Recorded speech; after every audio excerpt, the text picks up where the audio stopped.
اور بہنوں کو وہیں چھوڑ جاتے ہیں، لڑکیوں کو وہیں چھوڑ جاتے ہیں، اور وہاں جا کر وہ شادی کر لیتے ہیں معصومہ کے والد، اور جو اس کی والدہ ہے معصومہ کی، وہ اس کو طوائف بنا دیتی ہے اور خود نائکہ بن جاتی ہے۔ بہرحال معصومہ نے بہن اور بھائی کو معتبر زندگی دی۔ اب اس کی یہ جو سٹوری ہے، ایک امراؤ جان میں جو طوائف کا کردار ہے اس ٹائپ کی ہے کسی حد تک، یا شفیق الرحمان کا جو جپسی ہے کہ ایک معمولی لڑکی ماحول کی وجہ سے معصومہ سے نیلوفر بن جاتی ہے، اور پھر وہ جن مراحل سے گزر کر اس کی ماں غربت سے تنگ آ کر خود اس کا جو ہے ایک قسم کا سودا کر دیتی ہے اور نائکہ بن جاتی ہے وہ خود، اور اپنی عیاشی کے لیے وہ بیٹی کو بھی استعمال کرنے میں دریغ نہیں کرتی۔ پر یہ اس ٹائپ کا ہے، لیکن معصومہ کے کردار میں ایک جو جاذبیت ہے وہ یہ ہے کہ وہ اپنے بہن بھائیوں کی پڑھائی کے لیے اپنے خود کی زندگی جو ہے وہ داؤ پر لگا دیتی ہے، لیکن ان کو ایک معتبر زندگی دیتی ہے۔ تو یہ ان کا تیسرا ناول تھا معصومہ۔ چوتھا ناول ہے سودائی، جو کہ 1964 میں منظر عام پر آیا۔ اس کے کردار سورج، چاندنی، چندر یہ ہے، اور اوشا اس میں ایک کردار ہے۔ سورج اور چندر یہ دونوں بھائی ہیں، اور جو چاندنی ہے وہ ایک 2 سال کی بچی ہے جو کہ پتوں کے ڈھیر سے ان کو ملی تھی، اور اوشا جو ہے اس کا رشتہ سورج سے ہو چکا ہے، لیکن چاندنی جب ان کی زندگی میں آتی ہے اور جوانی کے مراحل پر پہنچتی ہے تو سورج اس سے عشق کرنے لگتا ہے، چندر بھی اس سے عشق کرنے لگتا ہے۔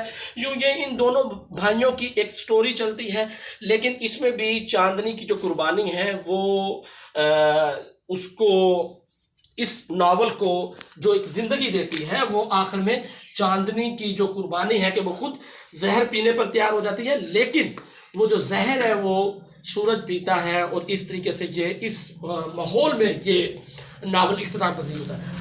5واں ناول ہے جنگلی کبوتر، 1992 میں۔ یہ شوہر کی بے وفائی اور بیوی کا انتقام پر مشتمل ناول ہے۔ اس میں شوہر کی بے وفائی کیا ہے اور بیوی کا انتقام کیا ہے، اس کو میں مختصراً بتا دوں۔ اس کے کردار عابدہ اور ماجد ہے۔ ماجد جو ہے ایک عیش پرست شوہر ہے، اور عابدہ جو ہے ایک گھریلو اور وفادار لڑکی ہے، لیکن عابدہ جب ان کی شادی ہو جاتی ہے ان لوگوں کی، تو عابدہ کو فون پر خبر ملتی ہے کہ ماجد کی دوسری بیوی ہے جو ہسپتال میں داخل ہے اور اس کے اولاد پیدا ہونے والی ہے۔ تو لیکن بعد میں پتہ لگتا ہے کہ وہ کسی دوست نے مذاقاً کہا تھا اور وہ سٹوری اس ٹائپ کی تھی، لیکن یہ فون عابدہ کے ذہن پر ایک مسلسل اثر چھوڑ جاتا ہے، اور وہ ہر وقت اس طرح کی باتیں سنتی رہتی ہے۔ ماجد جو ہے وہ جب ایک بار عابدہ اپنے گھر چلی جاتی ہے اور وہاں پر کچھ مہینے لگا کر آتی ہے، تو ماجد اپنے ایک ٹائپسٹ دفتر کی مونا جو ہے اس سے تعلقات پیدا کرتا ہے، اور پھر اس کے ہاں جب وہ حاملہ ہو جاتی ہے اور بچے کی پیدائش ہونے لگتی ہے تو اس کو اپنانے سے انکار کر دیتا ہے۔ جبکہ ماجد کی وفات سے بھی پہلے جو عابدہ ہے وہ کہتی ہے کہ اس بچی کا اس میں کوئی قصور نہیں ہے اور اس کو اپنایا جائے۔ تو یہ اس کشمکش میں یہ ساری کہانی چلتی ہے، لیکن آخر میں وہ جو ایک ٹائپسٹ لڑکی مونا تھی وہ اس بچی کو عابدہ کے حوالے کر کے، ماجد کی وفات کے بعد وہ اس کے حوالے کر کے اور چرن نامی کسی اس سے شادی کر لیتی ہے اور چلی جاتی ہے۔ اس طریقے سے یہ ناول جو ہے اختتام پذیر ہوتا ہے۔ اس کے جو ناول ہیں، جو ان کے افسانے ہیں، ان سب میں اسی طرح کی جو سٹوری ہیں وہ دیکھنے میں ملتی ہے، لیکن اس میں چغتائی کا ایک ناول ایسا ہے جو کہ مذہبی نوعیت کا ہے، اور وہ ان کا آخری ناول ہے ایک قطرہ خون۔ یہ دیکھیے گا، چھٹا اور آخری ناول ایک قطرہ خون۔ اب یہ کیا تھا، میر انیس کے مراثی کی جو 5 جلدیں ہیں یہ پڑھ کر انہوں نے جو واقعہ کربلا ہے اس کو ناول میں ڈھالا ہے، اور اس میں وہ سارا جو ایک 72 وہ جو لوگ کربلا کے میدان میں شہید ہوئے، یہ اس واقعے کے اوپر ایک ناول ہے، ایک مذہبی وہ ہے، اور خود ہی وہ کہتی ہیں کہ اس ناول کو چھاپنے سے بھی پبلشر نے انکار کر دیا تھا. بہرحال لیکن یہ ان کا آخری ناول ہے جو مذہبی نوعیت کا ہے. میر انیس کے مراثی پڑھ کر، ان کی جلدیں پڑھ کر، یہ باقاعدہ انہوں نے مجلسیں اٹینڈ کی، مجلسوں میں گئی، بیانات سنے، چیزیں کی، اور یہ ان کا آخری ناول ہے. اس کے بعد اس کے ناولٹ پر آئیں تو دل کی دنیا، عجیب آدمی، باندی، یہ فلم انڈسٹری، ان کے نواب، ان سے متعلقہ جو ناول ہیں، یہ تینوں ناولٹ ہیں اس حوالے سے ہیں. جبکہ بچوں کے لیے 3 اناڑی اور نکلی کبوتر نہیں، یہ نکلی راج کمار ہے، یہ ہے نکلی راج کمار، یہ بچوں کے لیے ان کے ناولٹ ہیں. اس کے بعد اس کی خاکہ نگاری پر دیکھیں تو جو ان کا مشہور ترین خاکہ ہے وہ دوزخی ہے، جو انہوں نے عظیم بیگ چغتائی جو ان کے بڑے بھائی ہیں ان کے متعلق لکھا، اور ان کی وفات کے بعد انہوں نے یہ لکھا تھا. اسی طریقے سے میرا دوست میرا دشمن منٹو کے متعلق انہوں نے لکھا، یہ بھی منٹو کے مرنے کے بعد لکھا تھا. اسرار الحق مجاز پر بھی انہوں نے جو ہے خاکہ لکھا ہے. تو اس میں خاص طور پر دوزخی جو ہے وہ بہت ان کا مشہور خاکہ ہوا کہ اپنے بڑے بھائی کو بھی انہوں نے دوزخی ثابت کر دیا کہ وہ ایک فسادی قسم کے انسان تھے، اور بھائی کے حالات لکھتے ہوئے بھی ان کے قلم میں کہیں نرمی نہیں آتی. اس کے بعد ڈرامہ نگاری جو ایک اور الگ سے ان کا وہ ہے فن. ڈرامہ نگاری میں دھانی بانکے، ایک تو 1948 میں یہ شائع ہوا. شیطان ایک مجموعہ ہے ان کے ڈراموں کا جس میں 5 ڈرامے ہیں شامل. پھر رپورتاز میں بمبئی سے بھوپال تک اور یہاں سے وہاں تک یہ اس میں شامل ہے.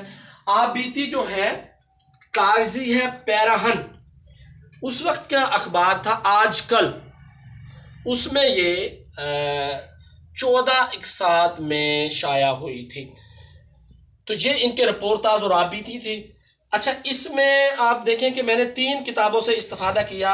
ایم سلطانہ بخش کی عصمت چغتائی کی شخصیت اور فن، ڈاکٹر نیلم فرزانہ اردو ادب کی اہم خواتین ناول نگار، اور ڈاکٹر فرزانہ کوکب عصمت چغتائی روایت شکنی سے روایت سازی تک. یہ ان کی کتابیں ہیں جن کے حوالے سے میں نے یہ ویڈیو بنائی ہے. بہرحال عصمت چغتائی ایک افسانہ نگار بحیثیت وہ مشہور ہے، لیکن ان کے ناول بھی ہیں، رپورتاز بھی ہیں، ان کی آپ بیتی بھی ہے، خاکے بھی ہیں. خاکوں میں دوست کی ان کا خاص طور پر مشہور ہے، اور اس کو بہرحال ایک فحش افسانہ نگار کے طور پر جانا جاتا ہے، اور خاص طور پر جنسیت کے حوالے سے، فحاشی کے حوالے سے ان کا جو اسلوب ہے اس میں عریانیت جو ہے اس حوالے سے یہ بہت ایک بدنام افسانہ نگار کے طور پر بھی مانی جاتی ہے. بہرحال اگر آپ اس کے تجزیاتی مطالعے دیکھنا چاہتے ہیں ان کے افسانوں کے، تو یہ ڈاکٹر فرزانہ کوکب کی 416 صفحات پر مشتمل جو کتاب ہے، اس کو میں ریکمینڈ کروں گا جو میرے ایم اے کے اور ایم فل کے اسٹوڈنٹس ہیں جو آن لائن کلاسز مجھ سے لے رہے ہیں. تو یہ آپ دیکھ لیں. اس میں عصمت چغتائی کے حوالے سے آپ کو ایک مکمل جو ہے آپ کو ایک اس کا مکمل شخصیت کا احاطہ مل جائے گا. اور وہ جو کہتی ہیں کہ وہ خود ایک باغی شخصیت تھی عصمت چغتائی، اور انگریزی کا ایک مقولہ ہے کہ only genius can breaks the line, only genius breaks the line. جو جینیس ہوتے ہیں وہ بغاوت کرتے ہیں، وہ کسی چیز میں کوئی نیا پہلو لے کے آتے ہیں. بہرحال اگر آپ مذہبی نقطہ نظر سے ہٹ کر ان کے افسانے اور ناولوں کا تجزیاتی مطالعہ دیکھیں تو عورت کے مسائل اور عورت جو ایک جنسی گھٹن کا شکار رہتی تھی وہ ان کا موضوع رہا ہے. کہ وہ جو نوابی ایک ماحول تھا، لکھنؤ کا عیاشی والا ماحول تھا، اس میں یہ جو عورت کے رجحانات ہیں، وہ جو گھٹن کا شکار ہے، وہ جو استحصال عورت کا ہوتا ہے، اس حوالے سے بھی جو ہے ان کے تجزیاتی مطالعے موجود ہیں.